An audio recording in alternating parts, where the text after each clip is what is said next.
Bismillahirrahmanirrahim. Assalamualaikum warahmatullahi wabarakatuh. Kita bertemu lagi dalam bab 9 mempelajari tentang evolusi. Evolusi yang kita pelajari, yang namanya evolusi itu kita mempelajari tentang sejarah masa lampau dan asal-usul kehidupan. Karena yang dipelajari tentang sejarah masa lampau dan asal-usul kehidupan, bukti-bukti yang ada itu biasanya tidak lengkap. Maka banyak sekali teori-teori evolusi itu yang tidak sesuai dengan kenyataan karena buktinya tidak lengkap. Dan di dalam pelajaran evolusi itu banyak terjadi pertentangan-pertentangan pro dan kontra antara teori-teori yang muncul. Masing-masing punya alasan-alasan yang tertentu. Nah, kita mulai pelajaran evolusi ini dengan yang pertama kali yang kita pelajari yaitu tentang asal-usul kehidupan. Nah, kalau nanti di dalam pelajaran evolusi ini bertentangan dengan bertentangan dengan Al-Qur'an, maka kita tetap meyakini bahwa apa yang ada di Al-Qur'an itu adalah suatu kebenaran yang mutlak. Sedangkan teori-teori yang ada itu adalah hasil penemuan seseorang yang tetap kita hormati bahwa seseorang tersebut telah melakukan suatu penelitian-penelitian. Kembali lagi ke asal-usul kehidupan. Ini adalah tokoh-tokoh yang mempelajari tentang asal-usul kehidupan. Teori asal-usul kehidupan yang pertama adalah teori abiogenesis klasik, atau disebut dengan teori generatio spontanea, generasi spontan. Abiogenesis, bahwa makhluk hidup berasal dari benda tidak hidup, itu maksud abiogenesis. Maksud generatio spontanea, makhluk hidup muncul spontan, ada begitu saja. Nah, tokoh-tokohnya ada 3 tokoh yang saya tayangkan di sini. Ada John Needham, Aristoteles, dan Anthony van Leeuwenhoek. John Needham mengatakan bahwa makhluk hidup itu ada dengan sendirinya. Jadi dia mencontohkan bakteri yang ada pada kaldu itu akan muncul begitu saja. Jadi ada di kaldu begitu saja, ujuk-ujuk muncul begitu saja. Kemudian Aristoteles percobaannya menggunakan daging yang membusuk, maka daging yang membusuk itu muncul larvanya atau belatung. Nah, larva atau belatung ini menurut Aristoteles muncul dengan sendirinya. Kemudian tokoh yang ketiga Anthony van Leeuwenhoek. Nah, di sini ketika Anthony van Leeuwenhoek mengemukakan teorinya sudah ditemukan mikroskop. Leeuwenhoek percobaannya dia merendam jerami kurang lebih 3 hari. Setelah itu air rendaman ini diamati di bawah mikroskop. Ternyata muncul mikroorganisme. Kalau sekarang kita kenal ada amoeba sama paramecium. Nah, menurut Leeuwenhoek, amoeba atau paramecium itu berasal dari air rendaman jerami. Jadi mungkin karena keterbatasan ilmu pada saat itu, maka semuanya mengatakan bahwa makhluk hidup itu muncul dengan sendirinya. Nah, kemudian teori abiogenesis ini ditentang dengan penganut biogenesis. Nah, ini adalah ini adalah tokoh-tokoh penganut biogenesis. Tokoh-tokohnya adalah Francisco Redi, Lazarus Balasani, dan Louis Pasteur. Francisco Redi percobaannya menggunakan daging yang ditutup. Nah, ini percobaan Francisco Redi. Dia menggunakan 3 toples. Yang toples pertama ditutup dengan plastik rapat. Yang toples kedua dibiarkan terbuka. Yang toples ketiga ditutup dengan kain kasa. Nah, ternyata toples pertama yang ditutup plastik rapat, di dagingnya tidak ada belatungnya. Nah, yang terbuka, daging itu dikerubuti lalat, kemudian muncul belatungnya, muncul larvanya. Nah, yang ditutupi kain kasa, ini dikerubuti lalat tapi hanya di permukaan atas. Sehingga belatung itu hanya ada di permukaan atas dan sebagian ada di dagingnya. Nah, akhirnya Francisco Redi menyimpulkan bahwa larva itu berasal dari telurnya lalat. Jadi menentang teori abiogenesis yang mengatakan larva muncul dari daging yang membusuk atau muncul begitu saja. Francisco Redi membuktikan bahwa larva berasal dari telur lalat. Kemudian yang berikutnya tadi yang penganut biogenesis adalah Lazarus Palazzani. Nah, percobaan Lazarus Palazzani mirip dengan percobaan Francisco Redi, tapi Lazarus Palazzani menggunakan kaldu. Jadi dia menggunakan 2 tabung. Tabung yang pertama ditutup rapat, jadi setelah kaldu itu direbus, ditutup rapat, dibiarkan terbuka yang pertama. Kemudian tabung yang kedua setelah direbus ditutup dengan plastik rapat. Nah, ternyata kaldu yang pertama yang dibiarkan terbuka ini banyak mikroorganismenya, banyak bakterinya. Sedangkan yang ditutup rapat tidak ada mikroorganismenya. Nah, dari kedua percobaan Redi dan Spallanzani ini, penganut abiogenesis kembali lagi menentang. Menurut penganut abiogenesis, tentu saja percobaan Redi sama Spallanzani yang ditutup plastik rapat itu tidak ada makhluk hidupnya, karena kalau ditutup rapat itu tidak ada oksigen yang masuk sehingga tidak akan memunculkan kehidupan. Kalau yang terbuka ada oksigen yang masuk sehingga memunculkan memunculkan makhluk hidup. Percobaannya memunculkan makhluk hidup. Nah, karena ditentang oleh penganut abiogenesis, maka muncullah percobaan yang ketiga yang dilakukan oleh Louis Pasteur. Percobaan Louis Pasteur menggunakan kaldu sama dengan percobaannya Spallanzani, tapi bedanya Louis Pasteur menggunakan tabung yang berleher angsa. Jadi di sini dia kaldu ini dipanaskan sehingga kaldu ini tetap steril. Lalu ini tidak ditutup sehingga udara tetap bisa masuk, tapi berbentuk leher angsa. Nah, menurut Louis Pasteur nanti mikroorganisme itu akan terperangkap di leher angsa ini. Sehingga kaldu tetap jernih, tidak ada mikroorganismenya. Nah, dia mencoba setelah tabung ini dimiringkan sehingga air kaldunya menyentuh leher angsa yang mengandung mikroorganisme, lalu ditegakkan lagi. Keesokan harinya air kaldunya menjadi keruh. Nah, menurut Louis Pasteur, mikroorganismenya itu terperangkap di leher angsa ini.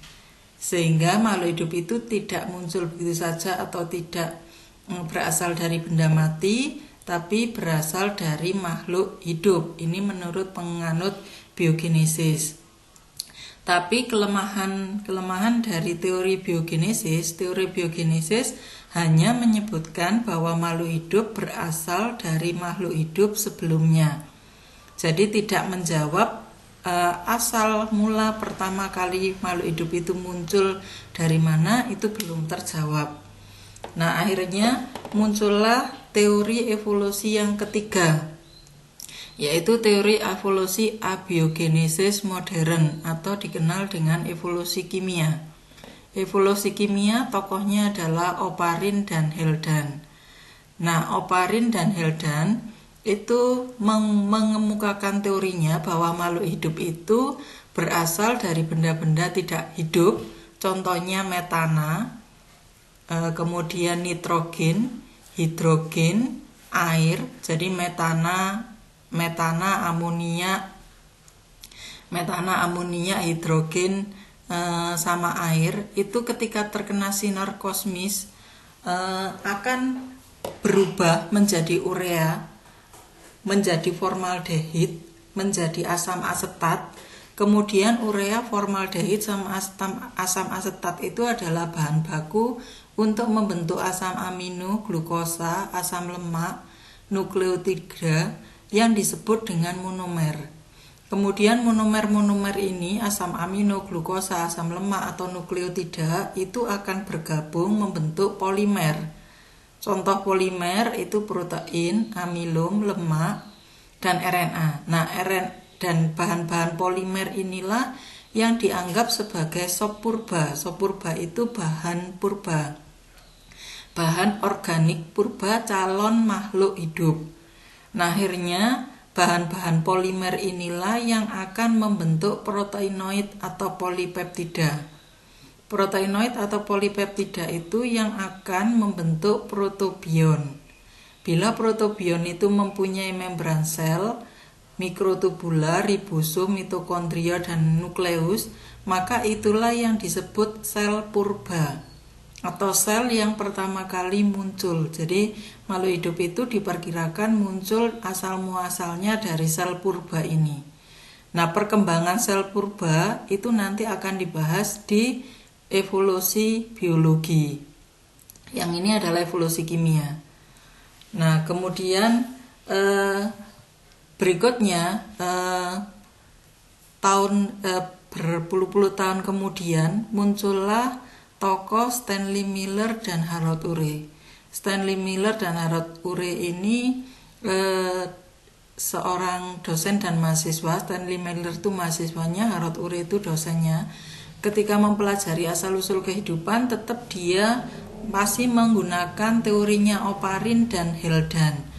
Nah, Harold Urey mengajarkan pada Stanley Miller bahwa makhluk hidup itu berasal dari metana, amonia, hidrogen, dan air.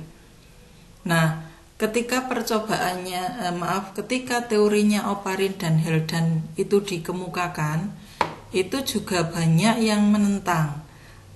Oparin dan Haldane hanya bisa berteori saja, tapi tidak bisa membuktikan bahwa amonia, metana, hidrogen, dan air itu menjadi sel purba. Jadi dia hanya berteori saja.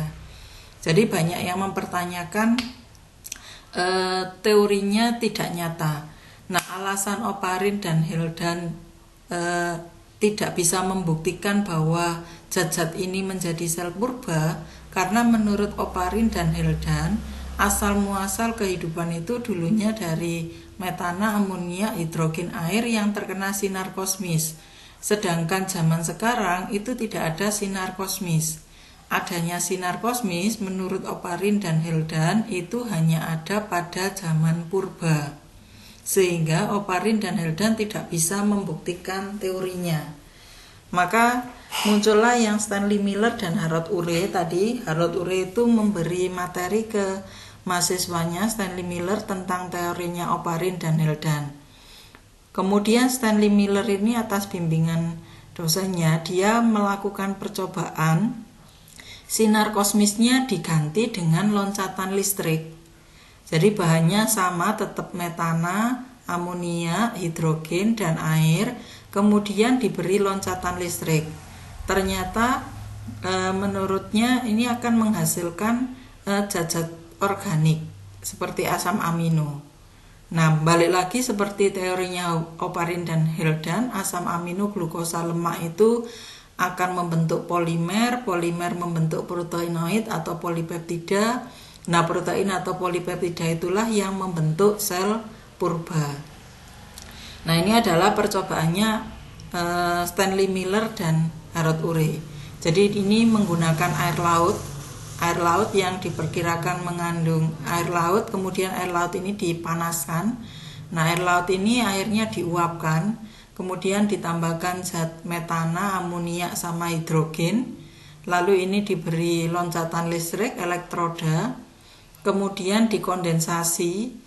Setelah dikondensasi atau didinginkan, air yang dingin itu ditampung. Ternyata ini analisis secara kimianya menghasilkan asam amino. Nah, tapi percobaan Stanley Miller sama Haldane ini hanya berhenti di sini.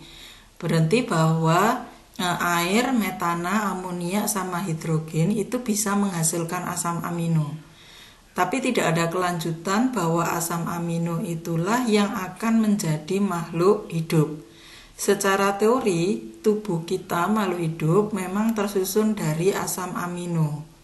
Tapi sampai sekarang tidak ada satu ilmuwan yang bisa menciptakan satu makhluk hidup walaupun satu sel, walaupun makhluk hidup yang paling sederhana.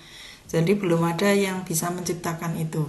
Nah, ini hanya secara teori saja bahwa makhluk hidup itu berasal dari zat-zat anorganik, yaitu metana, amonia, hidrogen, dan air, dan inilah yang akhirnya membentuk sel purba. Ini menurut Stanley Miller sama Howard Urey. Kemudian muncul teori panspermia. Teori panspermia itu mengatakan bahwa senyawa organik yang ada di alam ini berasal dari meteor dan komet yang masuk ke atmosfer bumi, kemudian mengalami evolusi. Nah, ini teori-teori yang ada. Kemudian muncullah tadi kelanjutannya protobion atau sel purba tadi. Kita bahas apa itu protobion dulu. Protobion itu tidak dapat melakukan reproduksi, tapi di dalam tubuhnya sudah melakukan reaksi kimia atau metabolisme. Nah, protobion itu ada 3 macam: koaservat, mikrosfer, dan liposom. Koaservat itu tetesan stabil yang merupakan agregat makromolekul yang bersifat hidrofobik. Jadi dia suatu zat yang tidak suka air, tapi dia bisa menyerap enzim dan melakukan metabolisme sehingga menghasilkan produk, tapi dia tidak suka air. Kemudian mikrosfer itu protobion yang terbentuk dengan sendirinya. Jadi berupa tetesan dari proteinoid yang dikelilingi oleh membran. Jadi mikrosfer itu sudah punya membran. Liposom itu protobion yang terbentuk dengan sendirinya dan mengandung lipid. Jadi membrannya sudah mengandung lipid. Nah, ini macam-macam protobion. Nah, kemudian masuk ke evolusi biologi. Nah, tadi evolusi biologi itu asalnya kan dari sel purba. Sel purba yang asalnya dari evolusi kimia. Jadi sel purba itu berasal dari protobion tadi. Protobion itu membentuk progenot atau sel purba tadi. Nah, di asal-usul makhluk hidup secara biologi, progenot inti yang dianggap asal muasal dari sel prokariotik. Prokariotik itu sel yang tidak punya membran inti. Contoh yang sudah kita pelajari sel prokariotik itu adalah bakteri. Ada arkebakteri dan eubakteri. Kemudian asal-usul sel eukariotik. Nah, jadi diperkirakan makhluk hidup yang ada pertama kali itu adalah makhluk hidup yang prokariotik. Kemudian muncul makhluk hidup eukariotik. Nah, prokariotik itu berevolusi menjadi eukariotik. Tokohnya namanya Lynn Margulis. Menurut Lynn Margulis, munculnya makhluk hidup eukariotik itu berdasarkan teori endosimbiotik. Menurut Lynn Margulis, itu makhluk hidup prokariota yang besar menelan makhluk hidup prokariota yang lebih kecil, menelan prokariota yang lebih kecil. Prokariota yang ditelan itu tidak dicerna sehingga tetap utuh menjadi organelanya, organela dari prokariota besar. Maka muncullah makhluk hidup eukariotik. Jadi contoh, ada prokariota itu menelan mitokondria atau kloroplas, lalu mitokondria atau kloroplas itu jadi organelanya. Ini contoh makhluk hidupnya menurut Lynn Margulis itu cyanobacter. Cyanobacter itu prokariota, tapi dia punya kloroplas. Nah, kloroplasnya berasal dari mana? Itu tadi dia menelan sehingga jadi organelanya. Nah, kembali lagi seperti awal saya katakan, teori ini benar apa salah itu tidak bisa dibuktikan. Ini hanya berdasarkan teori saja. Jadi menurut dia, makhluk hidup eukariotik punya membran inti atau punya organela, itu asalnya prokariotik menelan prokariotik lain tapi tidak dicerna, tapi prokariotik yang lebih kecil jadi organelanya. Kemudian evolusi tumbuhan. Tadi jadi urutannya dari prokariota, eukariota, sekarang tumbuhan. Nah, tumbuhan itu adalah eukariot heterotrof. Heterotrof, eukariot heterotrof itu contohnya jamur misalkan. Nah, kemudian menjadi eukariot autotrof kalau dia mempunyai kloroplas. Nah, evolusi tumbuhan itu kalau digambarkan dianggap makhluk hidup atau tumbuhan yang paling sederhana itu adalah alga. Alga itu protista mirip tumbuhan. Kemudian kalau alga itu akan berkembang menjadi tanaman yang menyesuaikan diri dengan lingkungan darat. Contohnya adalah lumut. Lumut itu tubuhnya mirip alga, jadi akar batang daunnya belum sejati tapi sudah hidup di darat. Kemudian berkembang lebih lanjut yang punya filamen atau pembuluh angkut itu tumbuhan paku dan tanaman berbunga. Kemudian evolusi hewan. Evolusi hewan itu urutannya filogenetiknya dari yang sederhana sampai ke level yang tinggi itu mulai dari protozoa, porifera, solenterata, platyhelminthes, nemathelminthes, annelida, arthropoda, molluska, echinodermata, dan chordata. Nah, ini contoh filogenetik dari asal-usul tumbuhan sama hewan. Filogenetik itu tingkat kekerabatan pohon genetik yang menunjukkan tingkat kekerabatan. Jadi kalau dikaitkan dengan evolusi maka dianggap asal muasal makhluk hidup tadi kan sel purba itu berada di bawah sendiri sini. Kemudian menjadi prokariota. Contoh prokariota itu kan bakteri, ada eubakteri sama arkebakteri. Kemudian berkembang lebih lanjut jadi arkebakteri itu bakteri yang bisa hidup di lingkungan ekstrim. Ya, ada metanogens, ya, halofil. Kemudian eubakteri itu ada macam-macam bakteri, ada cyanobacteria dan seterusnya. Kemudian berkembang menjadi eukariotik. Contohnya eukariotik itu Mastigophora atau flagellata. Di antara flagellata itu ada euglena yang mirip tumbuhan juga mirip hewan. Dia mirip hewan karena bergerak, mirip tumbuhan punya klorofil. Akhirnya tadi filogenetik tumbuhan itu ada macam-macam alga, Pyrophyta, Chrysophyta, Chlorophyta, Phaeophyta, ya. Nah, kemudian alga yang hidup di lingkungan darat itu ada lumut, Bryophyta. Nah, yang sudah di darat ini masuk ke kingdom Plantae. Kemudian ada Pteridophyta, Angiospermae, dan Gymnospermae. Kemudian perkembangan berikutnya ada yang mirip tumbuhan tapi heterotrof. Tadi adalah golongan fungi. Ada Basidiomycota, Ascomycota, sama Zygomycota. Nah, kemudian filogenetik hewan itu tadi ada protista yang mirip hewan, yang paling sederhana itu golongannya Ciliata, Sarcodina atau Amoeba. Kemudian berkembang lebih maju ke Porifera, kemudian Cnidaria atau Solenterata, kemudian ke cacing ada Platyhelminthes, kemudian Rotifera, Annelida, Molluska, Nematoda, kemudian Arthropoda, lalu yang paling dekat hubungan dengan Chordata, Echinodermata, kemudian Chordata. Di sini Chordata ini contoh gambarnya ikan. Nah, Chordata itu termasuk manusia.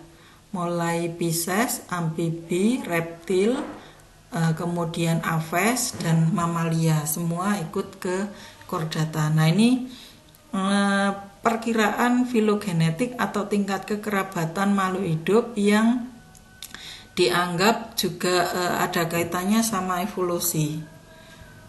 Nah, kemudian teori-teori evolusi yang ada teori evolusi pra-Darwin. Jadi selain tadi yang kita pelajari mulai abiogenesis klasik, biogenesis, kemudian abiogenesis modern, kemudian evolusi abiogenesis modern atau evolusi kimia, kemudian evolusi biologi. Kemudian muncul juga teori-teori evolusi. Nah, dibagi jadi 3, evolusi pra-Darwin, evolusi Darwin, dan evolusi pasca Darwin. Yang pertama evolusi pra-Darwin. Jadi sebelum Darwin dikenal sebagai bapak evolusi karena penelitiannya Darwin dianggap lengkap, sebelumnya sudah ada peneliti yang banyak. Ini contoh beberapa. teori kreasionisme itu mengatakan makhluk hidup itu penciptaannya hanya terjadi dalam sekali kehidupan. Jadi seluruh makhluk hidup di dunia ini diciptakan sekaligus. Ini dianut berdasarkan keyakinan agama penganut kreasionisme. Kemudian teori katastrofisme. Ini makhluk hidup, menurut teori ini makhluk hidup dihasilkan oleh nenek moyang yang umum. Jadi umum, semua sama. Muncul dan punahnya makhluk hidup itu karena adanya bencana alam. Jadi ini masih mirip dengan kreasionisme. Kemudian teori uniformitarianisme, tokohnya Charles Lyell. Ini cenderung dia mengamati tentang geologi ya. Jadi tidak ke makhluk hidupnya tetapi ke geologinya. Jadi menurut dia proses geologis itu menurut pola yang seragam. Misal di suatu daerah ada gunung yang longsor, satu daerah lain ada gunung yang terbentuk. Kemudian teori Lamarck, ini yang paling banyak dikenal dengan teori evolusi. Menurut Lamarck, sifat makhluk hidup itu diperoleh dari lingkungan dan diwariskan pada keturunan. Lamarck itu teorinya dia mengemukakan asal usulnya leher jerapah menjadi panjang itu menurut Lamarck dulunya pendek karena musim kemarau yang panjang akhirnya dedaunan yang ada di bawah itu mati semua, tinggal daun yang tinggi, maka leher jerapah itu dipakai untuk meraih daun yang tinggi, lama-lama menjadi panjang. Menurut Lamarck seperti itu. Jadi contoh dia mencontohkan leher jerapah itu bertambah panjang karena kebiasaan mencari daun yang lebih tinggi. Nah, teori Lamarck itu ditentang oleh Weismann. Weismann melakukan percobaan, jadi menentang teori Lamarck, dia melakukan percobaan memotong ekornya tikus. Setiap tikus yang ekornya dipotong nanti tetap melahirkan anak tikus yang ekornya panjang. Nah, diulang-ulang, dipotong lagi, tetap melahirkan anak yang ekornya panjang. Sehingga Weismann ini menentang Lamarck. Menurut Lamarck, sifat makhluk hidup itu dipengaruhi lingkungan. Menurut Weismann tidak dipengaruhi lingkungan. Kemudian ada teori Robert Malthus. Teori Robert Malthus mengatakan bahwa angka kelahiran itu seperti deret ukur, jumlah makanan seperti deret hitung. Deret ukur itu kalau saya contohkan dari 1 jadi 2, 2 jadi 4, 4 jadi 8, 8 jadi 16, 16 jadi 32 dan seterusnya.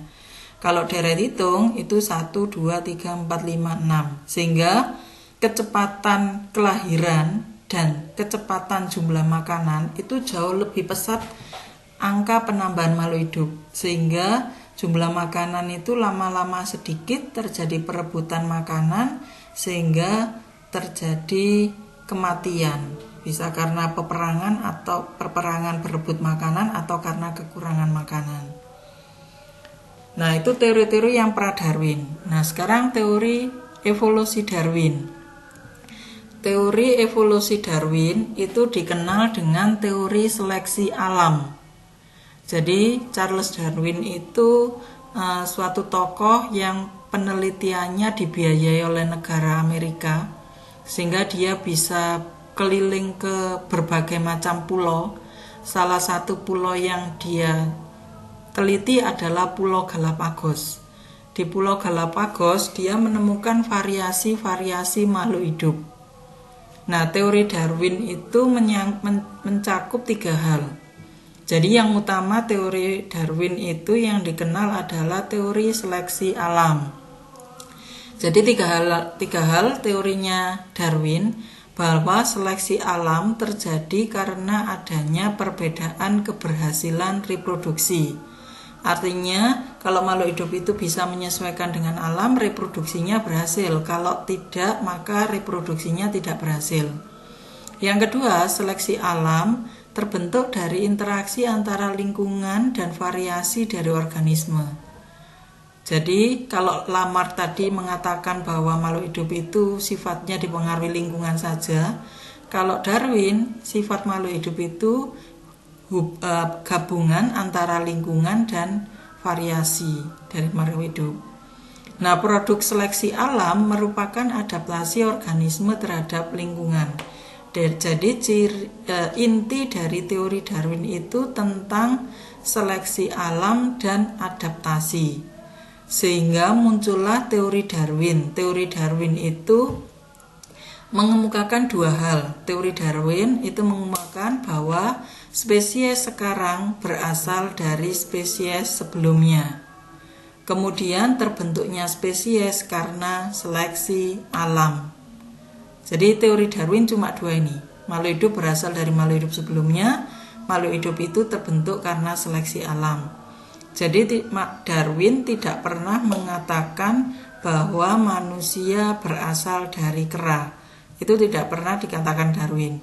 Yang mengemukakan bahwa manusia dari kera itu bukan Darwin tapi Ernest Haeckel. Ernest Haeckel itu peneliti 2 generasi setelah generasinya Darwin. Nah ini jadi tolong diingat betul, yang teori Darwin itu cuma 2 ini. Spesies sekarang berasal dari spesies sebelumnya, terbentuknya spesies karena seleksi alam. Kemudian teori evolusi pasca Darwin atau dikenal dengan evolusi sintesis. Nah, pasca Darwin atau evolusi sintesis utamanya perkembangan evolusi yang di era modern seperti sekarang ini, orang mempelajari evolusi itu lebih mendekatkan ke biologi molekuler. Jadi yang diteliti tentang biologi molekulernya, tentang gen, DNA, dan seterusnya. Nah, kita lanjutkan ke fakta evolusi. Fakta evolusi itu ada 2, ada fakta langsung dan fakta tidak langsung. Fakta langsung contohnya variasi makhluk hidup. Jadi kita semua makhluk hidup ini berbeda-beda, ini namanya variasi makhluk hidup. Sama adanya fosil, itu namanya fakta langsung. Fakta tidak langsung itu ada kajian biogeografi, kajian paleontologi, dan homologi atau perbandingan struktur. Kajian biogeografi itu mempelajari geografi makhluk hidup, bahwa makhluk hidup khas itu pasti tinggal di daerah tertentu. Kamu bisa melihat perbandingan, orang Eropa pasti khas ciri-cirinya seperti orang Eropa, tinggi, kulit putih, dan seterusnya. Orang Asia pasti khas ciri-cirinya seperti kita orang Asia, kulitnya coklat, sawo matang, mata cenderung sipit. Nah itu ciri, maksudnya itu kajian biogeografi, bahwa suatu daerah makhluk hidupnya pasti khas di daerah itu. Di Jazirah Arab ya khas orang Arab dengan ciri-ciri yang seperti itu. Itu namanya kajian biogeografi.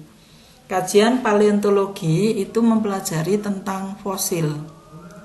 Nah, kita bahas satu persatu. Kajian paleontologi mempelajari tentang fosil. Fosil berdasarkan terbentuknya, ada yang terbentuk secara kimia dengan zat pengawet termasuk mumi itu ya. Ada yang terbentuk secara fisika, misalkan ditemukan di daerah kutub makhluk hidup yang masih utuh, umurnya berjuta-juta tahun yang lalu, maka fosil tersebut terbentuk secara fisika.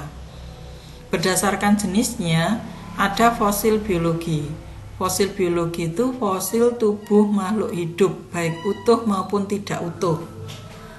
Fosil sisa itu fosil tanda kehidupan. Misalkan kalau kalian belajar di pelajaran sejarah, itu ditemukan kapak batu, kemudian ditemukan perunggu. Nah itu namanya fosil sisa. Jejak telapak kaki, nah itu fosil sisa. Kemudian fosil itu untuk merekonstruksi kehidupan masa lalu. Jadi kalau misalkan ditemukan alat kapak dari batu, maka diperkirakan direkonstruksi kehidupan masa lalu itu menggunakan alat dari batu, dan seterusnya ya. Nah, kelemahan fosil sebagai bukti evolusi, kelemahan yang pertama, rekaman fosil itu tidak lengkap. Jadi biasanya fosil baik alat maupun tubuh makhluk hidup itu hanya ditemukan sepotong-potong, tidak lengkap, sehingga tidak bisa merekonstruksi secara jelas. Kemudian kelemahannya, urutan fosil tidak menggambarkan urutan filogenetik yang utuh karena ada mata rantai yang hilang, disebut missing link. Jadi banyak missing linknya. Maka dari itu pelajaran evolusi itu banyak pro kontranya karena banyak penemuan atau bukti yang missing linknya itu banyak yang hilang, mata rantainya banyak yang terputus. Nah, kemudian homologi. Homologi ada 3 macam, homologi anatomi, homologi molekul, dan homologi embriologi. Homologi anatomi bahwa struktur sama tapi fungsinya berbeda. Ini contoh homologi anatomi.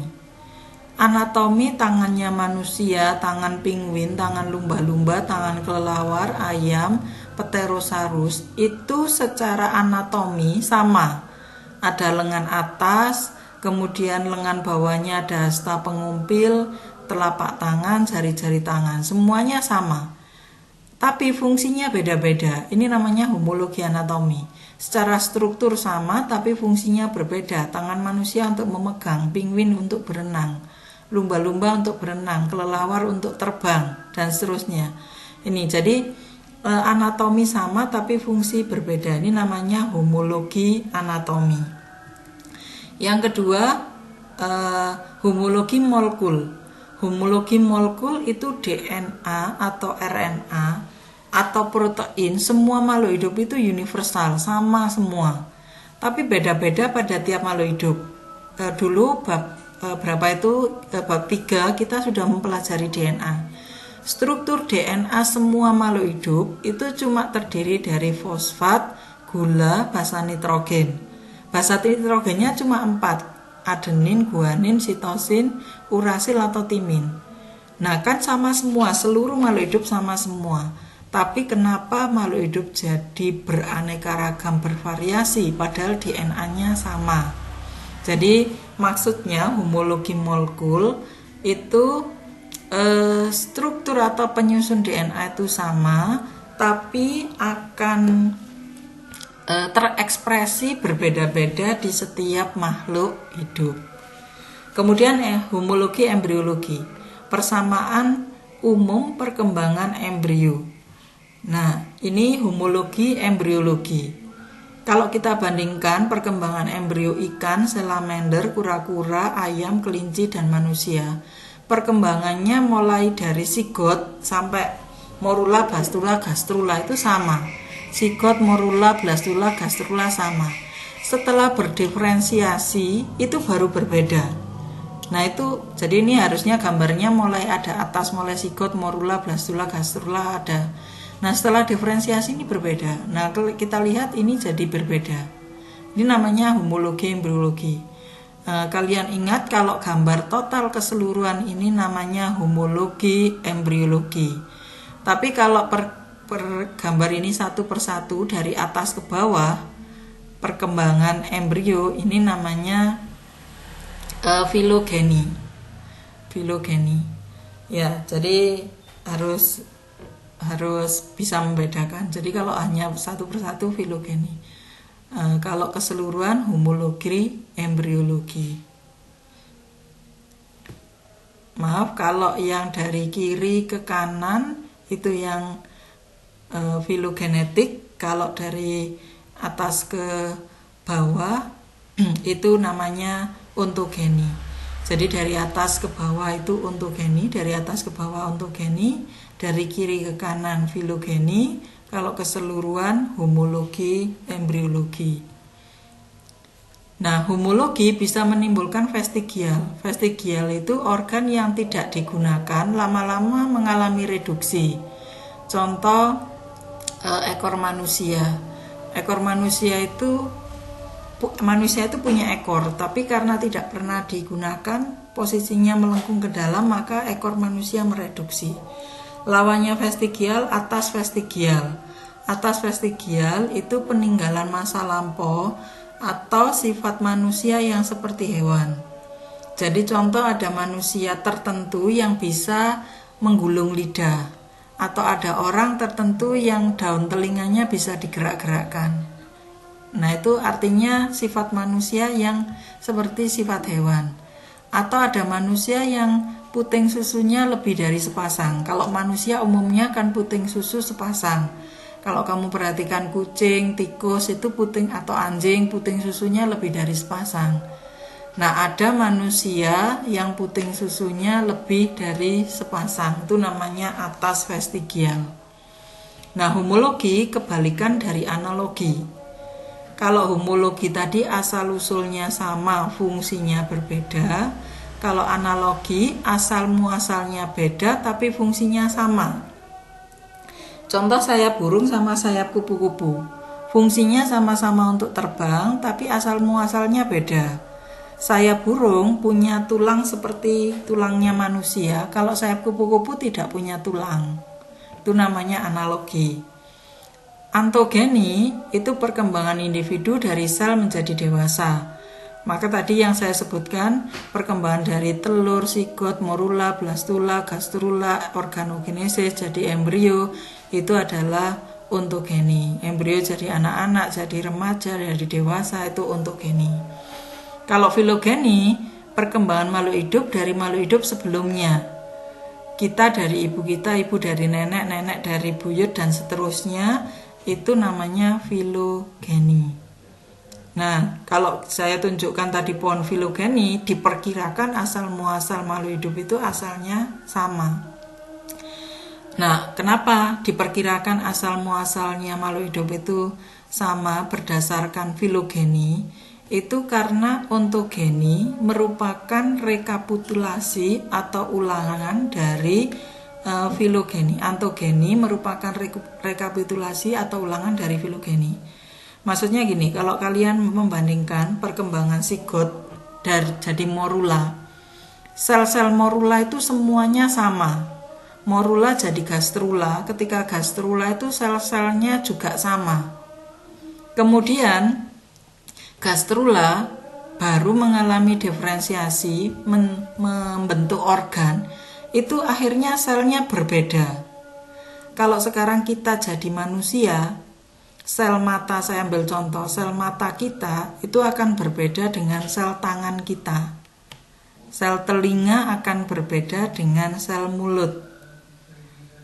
Nah, ini artinya asal muasal mata, asal muasal telinga, asal muasal tangan, semuanya sama dulunya dari sigot.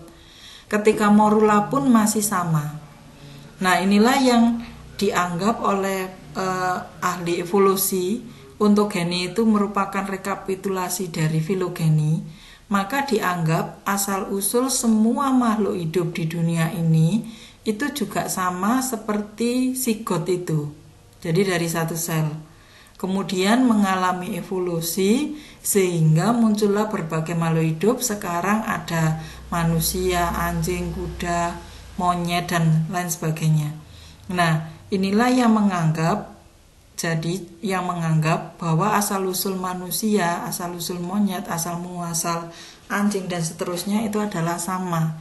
Karena dianggap ontogeni ini mencontoh ontogeni ini. Asal-muasal telinga dan hidung itu berasal dari sigot yang sama. Nah, diperkirakan asal-muasal seluruh makhluk hidup di dunia juga berasal dari sel yang sama, yang disebut dengan filogeni tadi. Kebenarannya gimana? Namanya ini teori, bisa jadi benar, bisa jadi tidak. Ini hanya berdasar teori saja. Kemudian bukti evolusi atau spesiasi. Syarat terjadinya spesiasi itu adanya perubahan lingkungan. Jadi perubahan lingkungan itu contoh terjadi karena bencana alam dan sebagainya. Ada relung yang kosong. Relung itu tempat, ruang, ekosistem yang kosong. Lalu ada keanekaragaman suatu kelompok organisme yang menempati relung itu, sehingga terjadilah spesiasi. Spesiasi itu proses terbentuknya spesies baru. Nah, proses spesiasi itu bisa disebabkan karena isolasi geografi atau isolasi reproduksi. isolasi geografi itu ada simpatri dan tidak simpatri. Kalau simpatri itu area geografinya sama, kalau tidak simpatri area geografinya berbeda. Tidak simpatri ada 3, alopatri, parapatri, dan peripatri. Saya jelaskan satu persatu. Kalau simpatri tadi asal-usul geografinya sama, kalau alopatri asalnya sama, kemudian terpisah oleh daerah yang berjauhan, sehingga spesiesnya jadi berbeda. Kemudian kalau parapatri asalnya sama, terpisah daerah yang bersebelahan, sehingga spesiesnya beda. Kemudian peripatri asalnya sama, terpisah oleh daerah yang sama, tapi ke tepi, sehingga spesiesnya berbeda. Kalau menurutmu pakai kalimat ini agak susah, ini pakai gambar. Jadi ini kalau simpatri itu ada suatu daerah, kemudian ada suatu makhluk hidup yang terisolasi di daerah itu sendiri. Ini namanya terisolasi secara simpatri, jadi terisolasi di daerahnya sendiri. Jadi contoh misalkan ada tikus ya, ada tikus, kemudian ada tikus yang terisolasi di tengah-tengah. Jadi di tengah-tengah, sehingga tikus itu menjadi berbeda dengan tikus yang lain. Misal kita jumpai tikus di sawah itu kecil-kecil, lalu tikus di got-got kota metropolis, misalkan di Surabaya itu besar. Nah, artinya kemungkinan tikus itu terisolasi di daerah di pulau sama-sama pulau Jawanya. Kemudian isolasi alopatri, diperkirakan ada suatu daerah, kemudian daerah ini terpisah oleh suatu hal, misalkan karena bencana alam yang sangat luas, misal terpisah oleh laut, terpisah oleh hutan yang sangat luas, sehingga menjadi 2 daerah yang berbeda. Makhluk hidup yang tinggal di sini menjadi berbeda, padahal asal muasal makhluk hidup yang dari merah dan kuning ini asal muasalnya sama. Jadi contoh, ada monyet di Pulau Muna dan di Pulau Sulawesi. Itu Pulau Muna itu pulau kecil di daerah Sulawesi. Jenis monyetnya itu berbeda, walaupun diperkirakan monyet itu berasal dari daerah yang sama. Nah, Pulau Muna itu terpisah oleh laut yang luas. Nah, kalau hewan terpisah oleh laut luas itu tidak bisa bertemu, tidak bisa melakukan perkembangbiakan. Kalau manusia bisa, tapi kalau hewan tidak bisa. Kalau parapatri itu asal muasalnya dari daerah yang sama, terus terpisah, tapi terpisahnya bersebelahan.